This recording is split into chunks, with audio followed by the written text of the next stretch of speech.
Hello everyone, welcome back to my channel. So दोस्तों, आज मैं आपके लिए कोई ट्रांसलेशन वाला टॉपिक नहीं लाई हूँ। आज मैं स्पेशली छोटे बच्चे जो स्कूल में पढ़ रहे हैं और मेरी वीडियोस देखते हैं उनके लिए मैं एक टॉपिक लाई हूँ जिसका नाम है सिक लीव। ठीक है, इसको प्रोनाउंस कैसे करते हैं हम? Sick leave. ठीक है, सिक होना यानी कि बीमार होना और लीव होती है छुट्टी। तो यानी कि बीमार होने पर छुट्टी की एप्लीकेशन। तो आज हम क्या पढ़ने वाले हैं? एप्लीकेशन लिखना। ठीक है, एक इंफॉर्मेशन देना अपने स्कूल में कि हम बीमार हैं और स्कूल नहीं आ सकते हैं। ठीक है, तो शुरुआत कैसे करते हैं? सबसे पहले लिखते हैं हम टू। टू का मतलब जिसे हम लिख रहे हैं उसको हम संबोधित करेंगे। ठीक है, फिर लगाएंगे हम कॉमा। ठीक है, टू के बाद का अगला स्टेप होता है जिसको हम ये एप्लीकेशन लिख रहे हैं उसके पद का नाम। पद का नाम यानी वो जिस पद पर बैठे हैं। ठीक है, उनका नाम नहीं लिखेंगे हम। नाम से भी लेटर बनाए जाते हैं लेकिन वो हम बाद में पढ़ेंगे। अभी जो हमारा टॉपिक है वो प्रिंसिपल को लेटर लिखने का है। अगर कोई बच्चा स्कूल में बीमार होता है ना, तो जो वो सिक लीव यानी कि एप्लीकेशन लिख के देता है अपने टीचर को, वो किसके नाम लिखी जाती है? वो प्रिंसिपल के नाम लिखी जाती है, क्लास टीचर के नाम नहीं। ठीक है ना। तो टू के बाद हम क्या लिखेंगे? द लिखना बहुत जरूरी है। PRINCIPAL। क्या लिखेंगे? To the principal. ठीक है, फिर लगाएंगे हम कॉमा। कॉमे का मतलब ये होता है कि सेंटेंस खत्म नहीं हुआ है, फुल स्टॉप पे सेंटेंस खत्म होता है। ठीक है ना। अब लिख दिया हमने प्रिंसिपल, जो कि उनके पद का नाम है, उनका डेजिग्नेशन है। ठीक है, अब लिखना है हमें स्कूल का नाम। तो स्कूल का जैसे मान लीजिए सर्वोदय कन्या विद्यालय, ये स्कूल का नाम है। ठीक है, तो इसकी स्पेलिंग जैसी बनती है प्रोनाउंसिएशन के अकॉर्डिंग वैसे लिखेंगे। अगर स्कूल का नाम इंग्लिश में नहीं है तो कुछ ऐसे स्कूल होते हैं, पब्लिक स्कूल, प्राइवेट स्कूल, जिनका नाम इंग्लिश में होता है ना। जैसे दिल्ली पब्लिक स्कूल, इसको हम दिल्ली पब्लिक स्कूल बोलते हैं। केंद्रीय विद्यालय, इसका इंग्लिश में नाम होता है सेंट्रल स्कूल। ठीक है, तो जो भी आपके स्कूल का नाम है अगर वो इंग्लिश में होता है तो आप इंग्लिश में लिखेंगे। अदरवाइज जैसे मेरे स्कूल का नाम है सर्वोदय कन्या विद्यालय, तो ये इंग्लिश में नहीं होता था, ये हिंदी में ही शुरू से नाम चला है, तो मैं हिंदी के अकॉर्डिंग उसको इंग्लिश बनाऊंगी। ठीक है ना। तो मैं यहां पर लिखती हूं सर्वोदय कन्या विद्यालय। ठीक है, अगर आपके स्कूल का नाम इंग्लिश में है तो आप उसको इंग्लिश में ही लिखोगे। ठीक है, उसके बाद हमें लिखना होता है स्कूल का एड्रेस। ठीक है, तो जैसे मैं लिख देती हूँ सी ब्लॉक। ठीक है, सी ब्लॉक के बाद सीधा मैं सिटी लिख देती हूँ अपना। पहले तो मैं अपनी लोकेशन लिखूंगी कि स्कूल के नियर बाय क्या है, किस में पड़ता है स्कूल। ठीक है, तो मैं यहां पर लिख देती हूँ इंद्रपुरी। ये एक छोटी सी लोकेशन है जिसमें स्कूल आता है, क्योंकि एक बड़ा शहर होता है ना। बड़े शहर में भी छोटे छोटे छोटे छोटे कस्बे होते हैं, तो वो हमें लिखना जरूरी होता है। आगे लिखते हैं हम अपने मेन शहर का नाम। तो मैंने लिख दिया न्यू दिल्ली। ठीक है, इसके बाद सेंटेंस खत्म हो जाता है। तो न्यू दिल्ली यानी कि ये मेरा स्टेट है, ये मेरा शहर है, और इस शहर में आता है इंद्रपुरी, और इंद्रपुरी में आता है सी ब्लॉक, और सी ब्लॉक में मेरा स्कूल है। ठीक है, अब उसके बाद हमें लिखना होता है पिन कोड। हर शहर का एक पिन कोड होता है। ठीक है ना।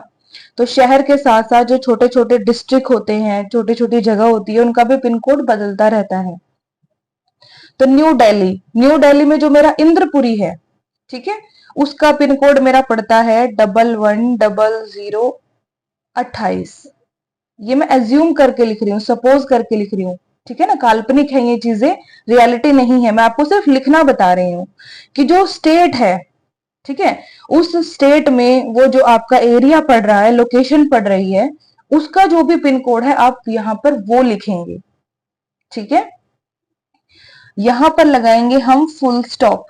फुल स्टॉप का मतलब यहां पर सब कुछ चीजें जो हमें लिखना था वो पूरे पहले वाले स्टेप में खत्म हो चुकी हैं। ठीक है, जैसे ही पहली लाइन खत्म होएगी हम कॉमा लगाएंगे। ठीक है, दूसरी वाली लाइन में हमने स्कूल का नाम डाला, फिर कॉमा लगाया, क्योंकि कॉमा इसलिए लगाया क्योंकि अभी हमने और चीजें लिखनी है, एड्रेस लिखना है। ठीक है, फिर हमने आधा एड्रेस लगाया, कॉमा लगाया, यानी और भी एड्रेस अभी हमारा बचा हुआ है। फिर हमारा एड्रेस फुल हो गया, उसके बाद हमने फुल स्टॉप लगा दिया, यानी कि यहाँ पर सारी चीजें खत्म, पूरा एड्रेस खत्म। ठीक है, अगला स्टेप हमारा क्या होता है, सब्जेक्ट, SUBJECT। सब्जेक्ट को हम हिंदी में कहते हैं विषय। विषय यानी कि टॉपिक। टॉपिक का मतलब हम जो एप्लीकेशन लिख रहे हैं उसका टॉपिक क्या है, हम क्या बताना चाह रहे हैं, तो वो हमें छोटे में बताना है, शॉर्ट में बताना है। ठीक है, तो हम यहाँ पर ज्यादा कुछ ना लिखते हुए सिर्फ लिख सकते हैं सिक लीव। ठीक है, इससे हमारी जो टीचर है वो सबसे पहले क्या पढ़ेगी, ये पढ़ेगी कि ये जो एप्लीकेशन है वो किस चीज के बारे में है। ठीक है ना, आगे बढ़ते हैं।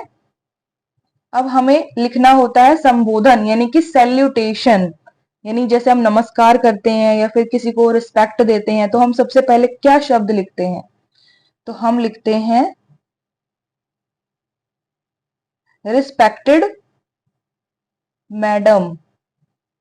ठीक है, या फिर आप इसको सर भी लिख सकते हैं। अगर आपका जो प्रिंसिपल है अगर वो मतलब पुरुष है तो उनके लिए आप सर लिखेंगे, अगर महिला है तो मैडम लिखेंगे। ठीक है, रिस्पेक्टेड अगर आगे लगा दें तो बहुत अच्छा इंप्रेशन बनता है। ठीक है ना, यानी आप बहुत आदर के साथ, रिस्पेक्ट के साथ उनको बोल रहे हैं। लगाएंगे कॉमा। ठीक है, उसके बाद ये वाली जो लाइन थी, ठीक है, इसी के सीक्वेंस मिलेंगे यहाँ पर, इधर उधर नहीं जाएंगे, इसी के सीक्वेंस में, इसी की बिल्कुल सीध में हम लिखेंगे। क्या लिखेंगे, आई वॉन्ट टू से, मैं कहना चाहता हूं या फिर मैं कहना चाहती हूं। ठीक है, दैट कि my name is Mohit Verma. ये मैंने एक काल्पनिक नाम लिया है। ठीक है, जो भी आपका नाम है आप वो लिखेंगे। I want to say that, मैं कहना चाहता हूं कि my name is Mohit Verma, मेरा नाम मोहित वर्मा है। ठीक है, यानी कि आप सबसे पहले क्या बताएंगे, अपना इंट्रोडक्शन देंगे, अपना परिचय देंगे प्रिंसिपल को। आगे लिखते हैं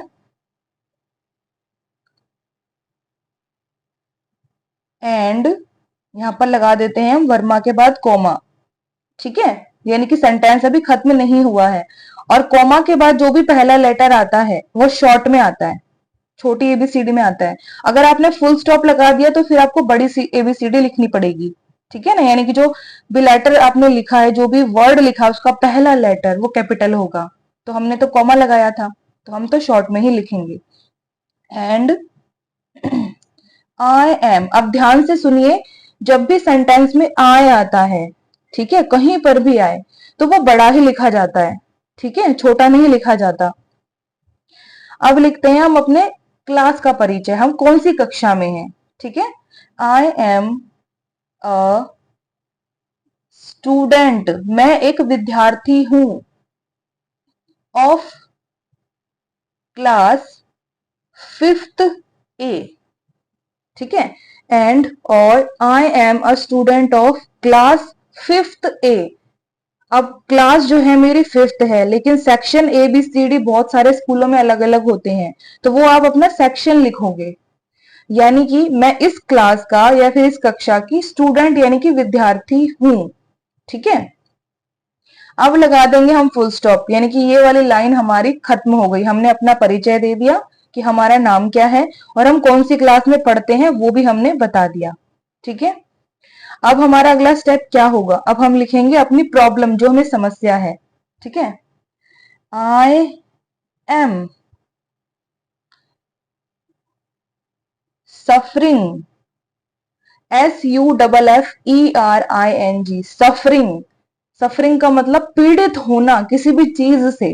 ठीक है, सफरिंग फ्रॉम FEVER, क्या बना ये? फीवर। ठीक है, क्या बना? फीवर। फीवर को हम क्या बोलते हैं हिंदी में? बुखार। ठीक है, एंड यानी कि और, कोल्ड, कफ, COLD कोल्ड, COUGH कफ, क्या बोलते हैं इसको हम? कफ। कोल्ड कफ का मतलब होता है खांसी जुखाम। ठीक है, सर्दी खांसी जुखाम। अब हम लिखेंगे कि जो हम जिस चीज से पीड़ित हैं, कब से पीड़ित हैं, ये हमें लिखना जरूरी है। ठीक है, फ्रॉम लास्ट नाइट। ठीक है, I am suffering from fever and cold cough, यानी कि मैं बुखार और सर्दी खांसी जुखाम से पीड़ित हूं। फ्रॉम लास्ट नाइट, बीती रात से। लास्ट नाइट का मतलब बीती रात, लास्ट डे बीता दिन, जो अभी अभी गुजरा है, बिल्कुल कल वाला। ठीक है, यस्टरडे वाला, उसको हम लास्ट लिखते हैं। ठीक है, तो लास्ट नाइट यानी कि जो बीती रात थी, कल वाली, तब से मैं बुखार और खांसी जुखाम से पीड़ित हूं। ठीक है, अब यहाँ पर सबसे पहले हमने अपना इंट्रोडक्शन दिया, अपना परिचय दिया, अपना नाम बताया टीचर को, है ना। उसके बाद हमने अपनी जो क्लास थी, हम किस में पढ़ते हैं, उसका इंट्रोडक्शन दिया। उसके बाद हमने अपनी समस्या बताई। ठीक है, अब समस्या के बाद हम क्या लिखेंगे? अब ये वाली लाइन जो थी हमारी पूरी हो गई, तो हमने लगा दिया फुल स्टॉप। ठीक है, अब हम लिखेंगे देयरफॉर, THEREFORE, देयरफॉर। देयरफॉर का मतलब होता है इसलिए। ठीक है, उसके बाद लगाएंगे हम कॉमा। ठीक है, आई एम नॉट एबल, मैं एबल नहीं हूं। एबल का मतलब समर्थ होना या फिर सक्षम होना, तो मैं सक्षम नहीं हूं। To attend, to attend, ATTEND, attend करने के लिए। अटेंड करना, उपस्थित होना। ठीक है, उपस्थित होने के लिए। टू अटेंड द स्कूल, यानी कि मैं स्कूल में उपस्थित होने के लिए एबल नहीं हूं, समर्थ नहीं हूं। ठीक है, अब लगाएंगे हम यहाँ पर फुल स्टॉप। यहाँ पर हमने अपनी समस्या बता दी पूरी। उसके बाद हम क्या लिखेंगे? काइंडली, यानी कि कृपया। उसके बाद लगाएंगे हम कॉमा। ठीक है, ग्रांट मी, ग्रांट का मतलब होता है प्रदान करना। ठीक है, या फिर देना। देना हो गया एक इनफॉर्मल वर्ड, यानी कि अनौपचारिक। लेकिन जब हम किसी बड़े अफसर से बात करते हैं तो हमें फॉर्मल शब्दों का चयन करना चाहिए। ठीक है, तो ग्रांट का मतलब देना, प्रदान करना। मी यानी कि मुझे, मुझे प्रदान करे। लीव, मुझे छुट्टी प्रदान करे। For, FOR, four. ठीक है, फॉर का मतलब के लिए। For 1 day. ठीक है, kindly grant me leave for 1 day, कृपया मुझे एक दिन की छुट्टी प्रदान करें। क्या लिख रहे हैं हम? कृपया मुझे एक दिन की छुट्टी प्रदान करें। ग्रांट मी लीव, मुझे छुट्टी प्रदान करें। फॉर 1 डे, एक दिन के लिए। ठीक है, ये हमने अपनी पूरी बॉडी जो थी एप्लीकेशन की, वो हमने लिख दी। पहले हमने अपना इंट्रोडक्शन देना है, ठीक है, कि हम हैं कौन। दूसरा हमें लिखना है कि हम कौन सी क्लास में पढ़ते हैं। ठीक है, तीसरी लाइन में हमें लिखना है कि हमारी समस्या क्या है, हमारी प्रॉब्लम क्या है। ठीक है, उसके बाद हमें लिखना है कि उस समस्या की वजह से क्या हमारे लिए मुश्किल है। तो कोल्ड कफ और फीवर होने की वजह से मेरे लिए क्या मुश्किल था? अटेंड करना स्कूल को। ठीक है, इसलिए हमने लिखा कि इसलिए, यानी कि therefore I am not able, मैं समर्थ नहीं हूं, to attend the school, school को अटेंड करने के लिए, यानी कि स्कूल में उपस्थित होने के लिए। उसके बाद हमने अपनी जो रिक्वेस्ट थी, जो प्रार्थना थी, वो लिखनी है। ठीक है, और वो क्या होती है? काइंडली, यानी कि कृपया, ग्रांट मी लीव, मुझे एक छुट्टी प्रदान करे, फॉर 1 डे, एक दिन के लिए, ठीक है। ये पूरा लेटर हो गया, यहाँ पर जो बॉडी थी बीच की वो हो गई पूरी खत्म, सब कुछ हमने अपना बता दिया, कुछ भी इसमें बकाया यानी कि शेष नहीं रहा। उसके बाद हमारा अगला स्टेप क्या होता है, अब यहाँ पर देखिए ये जो लाइन थी है ना, ये शुरू से यहां से चली आ रही थी, अब इसी की हमें बिल्कुल सीध में लिखना होता है धन्यवाद। उसको हम इंग्लिश में क्या लिखते हैं, थैंकिंग यू, थैंकिंग यू, इसका मतलब आपका धन्यवाद। उसके बाद लगता है कॉमा, कॉमा का मतलब अभी ये लाइन या फिर इसके बाद और मैटर आएगा, खत्म नहीं हुआ है, ठीक है। ये जो यू है ना, ये छोटा यू है, बड़ा यू नहीं है, ठीक है ना। उसके बाद अब हम इधर आते हैं, इधर पेज के एंड में, अब हमें यहां पर लिखना होता है योर्स, ठीक है। ये जो वाई है ये बड़ा है, इसमें इसको मैं थोड़ा बड़ा साइज लिख देती हूँ, योर्स यानी कि आपका या फिर तुम्हारा।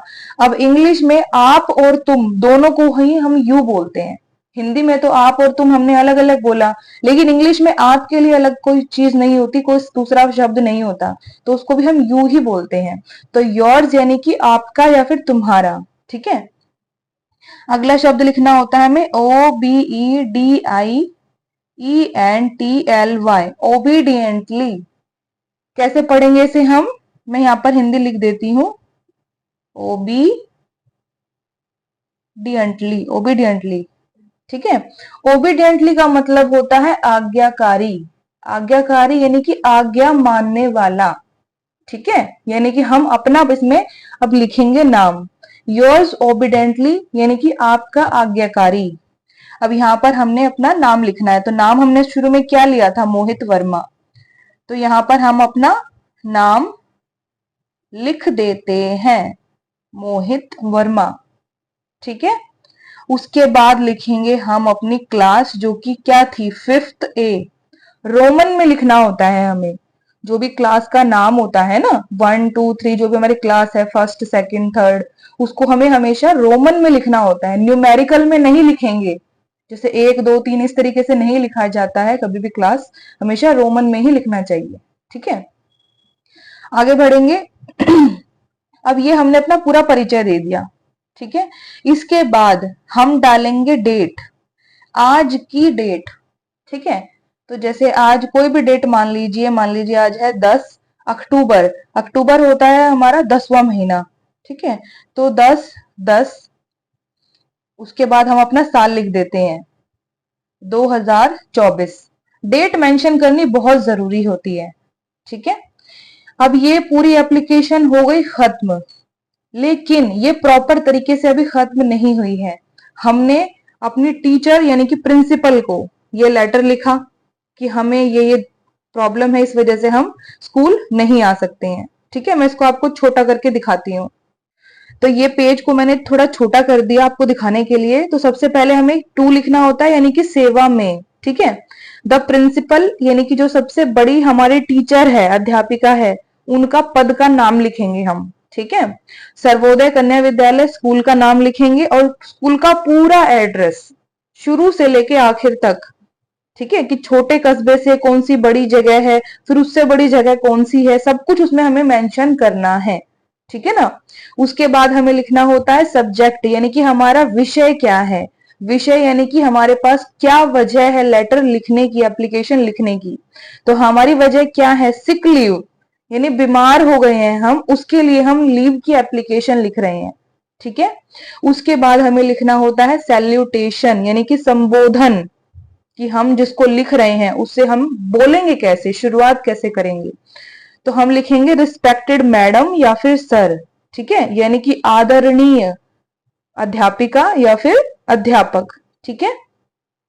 आई वॉन्ट टू से दैट, मैं कहना चाहता हूं कि my name is Mohit Verma, मेरा नाम मोहित वर्मा है, एंड और I am a student of class 5th A, मैं कक्षा 5वीं A का विद्यार्थी हूं। I am suffering from fever and cold cough from last night, मैं बीती रात से बुखार और खांसी जुकाम से पीड़ित हूं। ठीक है। देयरफॉर यानी कि इसलिए, आई एम नॉट एबल, मैं समर्थ नहीं हूं या फिर मैं सक्षम नहीं हूं, टू अटेंड द स्कूल, विद्यालय को अटेंड करने के लिए, यानी कि स्कूल आने के लिए मैं समर्थ नहीं हूं। काइंडली यानी कि कृपया, ग्रांट मी लीव, मुझे छुट्टी प्रदान करें, फॉर वन डे, एक दिन के लिए मुझे एक दिन की छुट्टी प्रदान करें। यानी कि हमने पूरे लेटर में क्या लिखा, अपना इंट्रोडक्शन दिया, अपनी क्लास बताई कि हम कौन सी क्लास में पढ़ रहे हैं, हमने अपनी समस्या बताई और उस समस्या की वजह से हमारे लिए क्या मुश्किल होता है वो भी हमें लिखना जरूरी होता है। ठीक है। और उसके बाद हमें लिखना है कि हमें कितने दिन की छुट्टियां चाहिए, one day, two day, three day, वो आप अपने हिसाब से लिख सकते हैं। ठीक है। उसके बाद ये जो बॉडी ऑफ द लेटर है, लेटर की बॉडी मेन, ये हो गई खत्म। उसके बाद हमें लिखना होता है थैंकिंग यू, यानी कि धन्यवाद, आपका धन्यवाद। ठीक है। अब धन्यवाद हम क्यों दे रहे हैं, अब इतनी सारी टीचर ने या फिर हमारे जो प्रिंसिपल है उन्होंने हमारी इतनी सारी बातें सुनी है, तो सुनने के लिए धन्यवाद है। ठीक है ना। उसके बाद लिखते हैं हम अपना परिचय छोटे में, योर्स ओबीडेंटली, यानी कि आपका आज्ञाकारी। ठीक है। इसको ढंग से प्रोनाउंस करना, ओबीडियंटली। ठीक है। मोहित वर्मा, अपना हमने नाम बता दिया। क्लास फिफ्थ, अपने क्लास का भी हमने लिख दिया कि हम कौन सी कक्षा में पढ़ रहे हैं। और उसके बाद हमने लिख दी डेट, आज की डेट, जिस दिन भी आप एप्लीकेशन दो उस दिन की डेट आनी चाहिए, उससे एक दिन पहले की मत डाल देना, या फिर एक दिन जो फ्यूचर वाला एक दिन है टुमारो वाला वो भी मत डालना।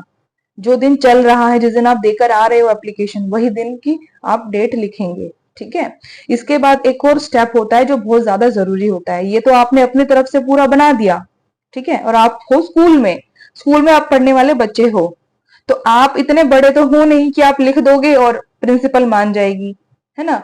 तो इसके लिए हमें क्या करना होता है, यहां पर होते हैं पेरेंट, पेरेंट में अपोस्ट्रोफी एस, पेरेंट्स। ठीक है। पेरेंट्स कौन होते हैं, हमारे माता पिता, हमारे अभिभावक, है ना।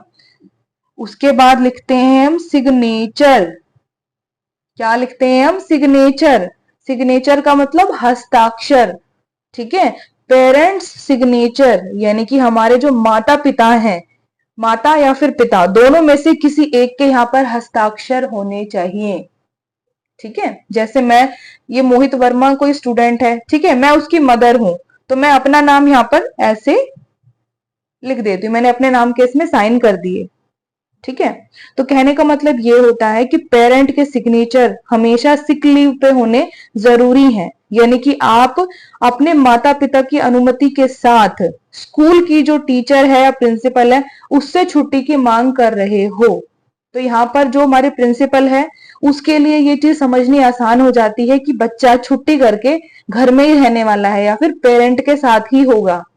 ठीक है ना, क्योंकि पेरेंट की नॉलेज में, माता पिता की नॉलेज में होना बहुत जरूरी है कि छुट्टी पर है बच्चा। कई बच्चे ऐसे होते हैं स्कूल में एप्लीकेशन देखकर और स्कूल बंक कर देते हैं, टीचर को नहीं पता होता बच्चा कहाँ, टीचर के अकॉर्डिंग क्या होता है कि बच्चा बीमार है, उसने एप्लीकेशन दे रखी है, लेकिन माता पिता को ये होता है कि बच्चा स्कूल गया होता है, क्योंकि उन्हें पता नहीं होता कि भाई उन्होंने उनके बच्चे ने यानी कि एप्लीकेशन दे रखी है छुट्टी की। तो ये प्रॉब्लम हो जाती है, समस्या हो जाती है बड़ी। इसलिए जो एप्लीकेशन लिखी जाती है इसमें पेरेंट के सिग्नेचर यानी कि माता पिता के हस्ताक्षर बहुत जरूरी होते हैं। ठीक है। तो एक बार पूरा देख लीजिए इस एप्लीकेशन को, इस तरीके से हमने पूरी एप्लीकेशन बनाई है किसी भी छोटे बच्चे के लिए, है ना। ये एप्लीकेशन बिल्कुल बेसिक वाली एप्लीकेशन है, बेसिक मतलब बिल्कुल यहीं से शुरुआत होती है। ठीक है। इसके आगे तो बहुत सारे स्टेप्स होते हैं, वो हम आगे आगे पढ़ेंगे। स्कूल में जो सिक लीव दी जाती है वो इसी तरीके से बनती है। ठीक है दोस्तों। तो आज हमारे छोटे छोटे बच्चों ने क्या सीखा कि जब हम बीमार हो जाएं, भगवान ना करे कोई बच्चा बीमार हो, पर फिर भी ऐसा कभी कुछ हो, खांसी जुकाम हो और स्कूल में बच्चा ना जा पाए और उसको अपने टीचर को एप्लीकेशन लिखनी पड़े, तो मैं चाहूंगी कि हर बच्चा जो पेन या फिर पेंसिल से लिखने में समर्थ है वो ये एप्लीकेशन अपने हाथ से अपने टीचर को लिखे अपनी हैंड राइटिंग में। ठीक है। और उस पर अपने मम्मी पापा के सिग्नेचर कराएं और ये एप्लीकेशन उसके मम्मी पापा दे आए या फिर कोई भी बड़ा भाई बहन स्कूल में देकर आए। लेकिन टीचर को ये देखकर बहुत खुशी होगी कि बच्चे ने यानी कि उसके स्टूडेंट ने वो लेटर अपने हाथों से लिखा है, अपनी हैंडराइटिंग में लिखा है। ठीक है दोस्तों, तो वीडियो कैसी लगी मुझे कमेंट सेक्शन में बताइएगा। अब आपको जिस भी टॉपिक के ऊपर लेटर मेकिंग चाहिए, ठीक है, आप मुझे बताइएगा, मैं उसी टॉपिक के ऊपर आपको एप्लीकेशन यानी कि लेटर लिखना सिखाऊंगी। ठीक है, तो अब हम कल मिलेंगे रात को 8 बजे एक दूसरी मजेदार टॉपिक वाली वीडियो के साथ। अगर वीडियो अच्छी लगे तो कृपया चैनल को लाइक शेयर सब्सक्राइब करना बिल्कुल मत भूलिएगा। अब हम कल मिलते हैं, तब तक के लिए आप लोग खुश रहिए, मस्त रहिए, स्वस्थ रहिए। God bless you all.